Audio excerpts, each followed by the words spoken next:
If you do not walk your talk, you wouldn't be able to motivate them. Build the team, motivate the team, lead the team to victory. So kahit anong tasks na ibigay sa'yo, if you're guided by those words, I think ma-accomplish mo na maigi yung dapat mong gawin.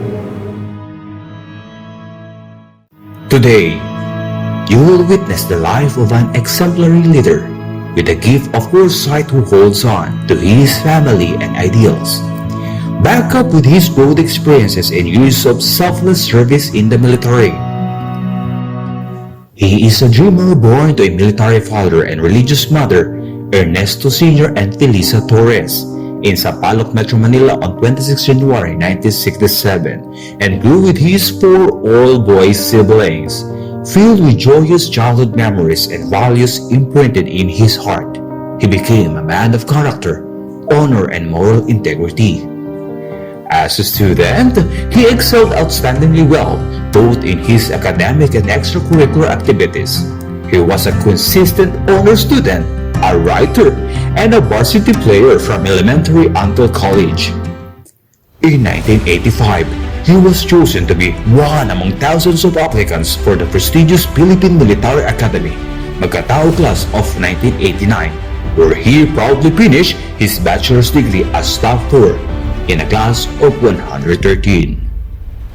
As a graduating cadet and the class president of PMA Magkatao class of 1989, he already had a clear vision for the future of their class, which he wrote in an article entitled Hopes for the Class of 1989. This article took their class in every step of endeavor that they may have faced in the genuine service of the nation. These became their class guiding light in making their decisions in their journey as military officers. Joining the ranks of the Army, he spent most of his junior year in Western Mindanao, and then he served as an instructor and tactical officer at PMA in 1994. Being a family man, he entered into a union of marriage with Miss Evangeline Cushe in 1991. Their relationship is an interesting plot of friendship built through the walls of PMA. Years later, God blessed them with 2 lovely children, Zoe Jeline, a doctor, and Manuel Judel, a pilot. Motivated by his family, this man became the think tank of various successful operations of the Armor and Infantry divisions for the past decades of his service.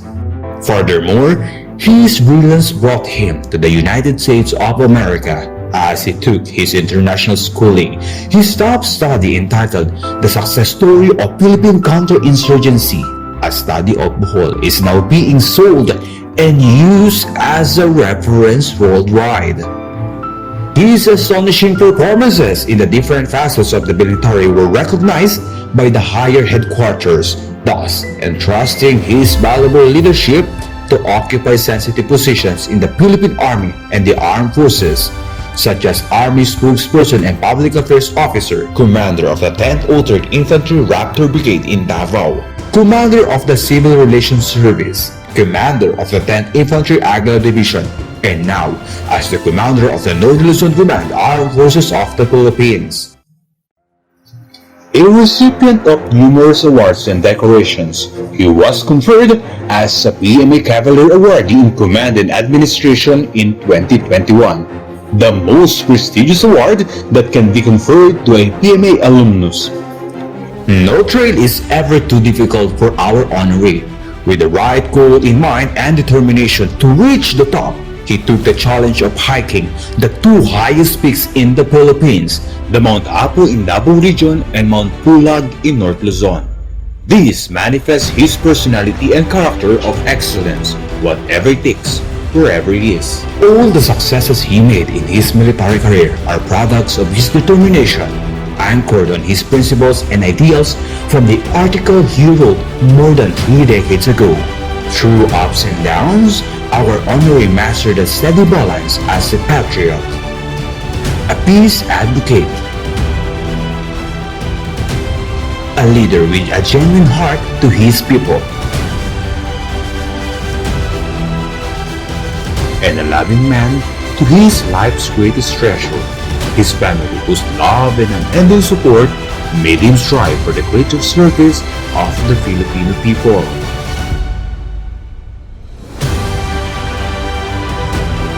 Ladies and gentlemen, the man of hour is here with us today. A friend, a visionary leader, a man of excellence, and a great innovator, the 32nd Commander of the Northern Luzon Command, Armed Forces of the Philippines, Lieutenant General Ernesto Castro Torres Jr., Philippine Army.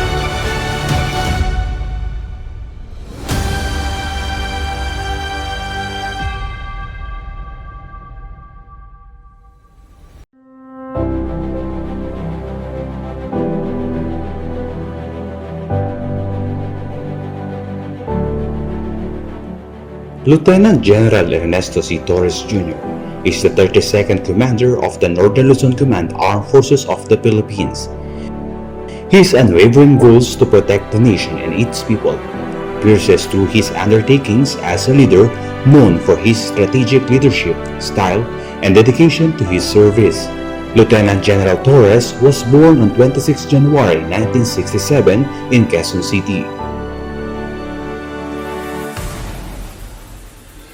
Lieutenant General Torres' military venture began as a cadet in the Philippine Military Academy. He became a proud member of the PMA Macatao class of 1989. His cadetship was filled with blood and guts as he pushes through the grim struggle of winning against himself and coming out of the academy to become one of the best leaders of the Armed Forces of the Philippines. Lieutenant General Torres' military career has been marked by one distinguished position after the other. Constantly guided by the principle of excellence, he demonstrated outstanding performance in all his assignments and designations.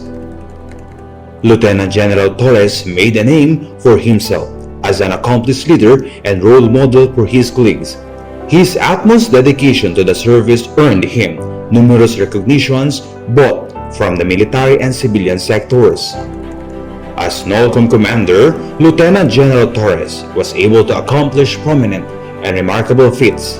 During his stint as the Commander of the North, various accomplishments in Nolcom's territorial defense, internal security and humanitarian assistance and disaster response were achieved. In territorial defense, Lieutenant General Torres spearheaded the send-off ceremony of the Philippine Navy vessel BRP Conrado Yap to conduct maritime patrol and flag raising ceremony in the vicinity of the Philippine Rise. In order to protect the maritime interests of the Philippines in Northern Luzon, Lieutenant General Torres sustained maritime and surface patrols across the Northern Luzon maritime interest, especially in the areas of Bajo de Masinloc, Luzon Strait in Batanes region, and in the Philippine Rise. Nolcom's internal security operations under Lieutenant General Torres pushed the CPP-NPAs to the brink of downfall through its intensified focused military operations and community support programs, which led to the dismantling of guerrilla fronts and regional guerrilla units, neutralized high-value individuals and finance officers, declaration of Ilocos Region and Quirino Province as insurgency-free. With General Torres' earnest desire to protect the Filipino people in its area of responsibility, he, together with the other agency and stakeholders, provided adequate humanitarian assistance operations, highlighted during the onslaught of typhoons, earthquake, and its continued support to COVID-19 disease mitigation. With Lieutenant General Torres' professionalism, with the passion for service, the command was able to reach a level of significant performance in all its mission areas, which adheres to its mandate of creating a just and lasting peace in the entire northern and central Luzon. Behind every strong soldier, there is an even stronger family who stands by them, supports them, and loves them with all their heart. Amidst all the accolades he received, Lieutenant General Torres has remained humble and trustworthy, ever steadfast to his duty as a soldier of the nation. Above all, He has remained to be a God-loving and an ever-dedicated and faithful husband to his wife, Evangeline, and a doting father to their children, Zoe Jeline and Manuel Judel. As you retire, your immense contribution to the force and entire service, characterized by a distinctive combination of combat exposures, well-rounded staff duties, and dynamic command positions, is something that the armed forces will always remember through time. As you put off your military uniform, it is also a very special day for each one of us as we wish you a long and happy retirement.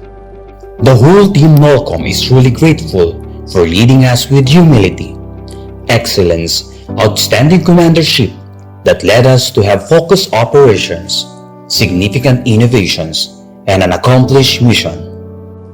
To Lieutenant General Ernesto Castro Torres Jr., Philippine Army, a gallant salute to you, sir.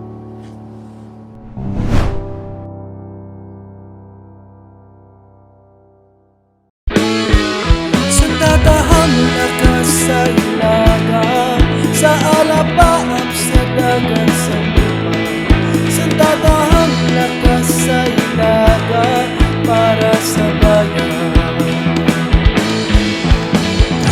Kasa'y aking iingatan, pagtatanggol ko ang ating bayan, isusulong ang kaunlaran at kapayapaan.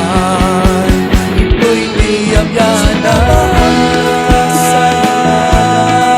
sa alapaap sa dagat sa lupa, sandatahang lakas sa ilaga para sa bayan. Tatahang lakas sa ilaga, sa alapaap sa dagat sa lupa, sandatahang